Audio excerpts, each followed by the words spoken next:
Hola, hola a todos, yo soy Maide, bienvenidos a mi canal y esta semana hice estas torrejas que tenía muchísimos días pensando hacerlas, lo que no tenía era el tiempo, así que vamos a necesitar un pan preferentemente de corteza dura o un pan que sea del día anterior. Hoy yo las quise hacer más gruesas que lo que normalmente las hago, pero si usted quiere hacerlas así como yo las estoy haciendo o cortar el pan un poquito más fino, igual le va a funcionar.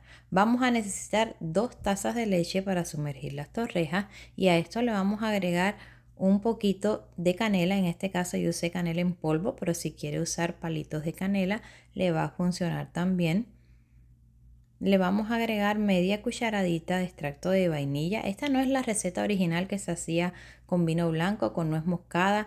Es una receta que he preparado yo y me ha encantado. Vamos a agregarle también una cucharada de leche condensada. Esto es lo que va a sustituir, perdón, el azúcar en la otra receta y le da un saborcito de verdad súper. Nada más me gusta agregarle una cucharada para que no me quede demasiado dulce. Y ahora sí vamos a tratar de disolver la leche condensada mezclando bien la leche.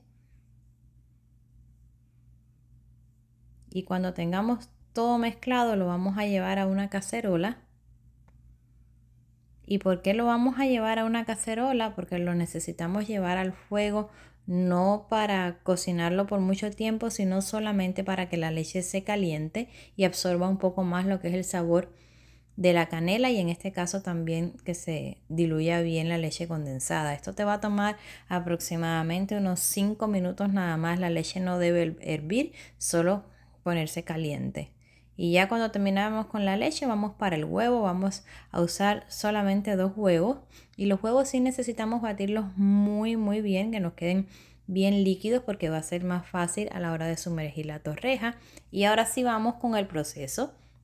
Aquí les quiero comentar un detalle. La primera torreja que hice no la tuve suficiente tiempo, sumergida en la leche y yo siento que no quedó tan húmeda adentro, pero ya las siguientes en lo que iba friendo las iba dejando ya sumergidas en leche y esas sí me quedaron muy buenas. Claro que eso depende del pan, de cuántos días es el pan que tiene también, pero yo les recomiendo que si la va a hacer más gruesita, las deje un poquito más de tiempo sumergida en la leche.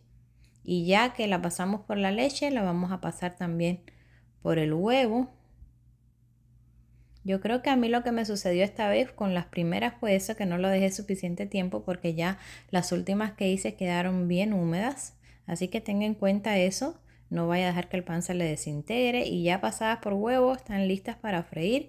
Nos vamos para el patio porque aquí en mi casa todo se fríe en el patio mientras el clima lo permita. Agregamos el aceite. Y con el aceite ya caliente vamos a empezar a freír. Siempre tenga cuidado a la hora de freír las torrejas porque como ellas las sumergimos en leche y en huevo siempre tienen bastante humedad, entonces el aceite puede saltar un poquito, no queremos quemarnos. Así que yo les sugiero que si nunca las ha hecho tenga un poquito de cuidado. Las volteamos de lado y lado hasta que estén doraditas. Y ya estas torrejas se miran bien bonitas. A mí me encanta acompañarlas con un almíbar y esto del almíbar es súper fácil. Vamos a necesitar 3/4 de taza de azúcar y media taza de agua.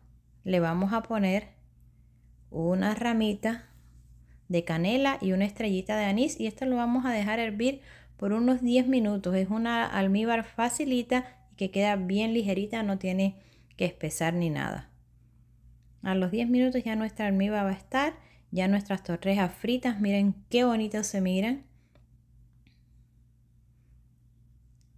Súper ricas, recuerden tener en cuenta dejarlas bien mojaditas en leche para que no les pase lo que a mí. ¿Y cómo se sirven? Bien sencillo, ponemos una torreja en un plato, todavía están calentitas como me gustan a mí y le vamos a poner un poco del almíbar. Si ven, el almíbar queda bien ligerita. Y ya esto está listo para probar. Miren cuando las corto, miren qué ricas se ven. Me hubiera gustado que sea un poquito más húmeda, pero de verdad esto se disfrutó muchísimo. Espero les haya gustado la receta, la puedan hacer en casa. Gracias por ver mis videos. Salud, bendiciones y buen provecho. Bye.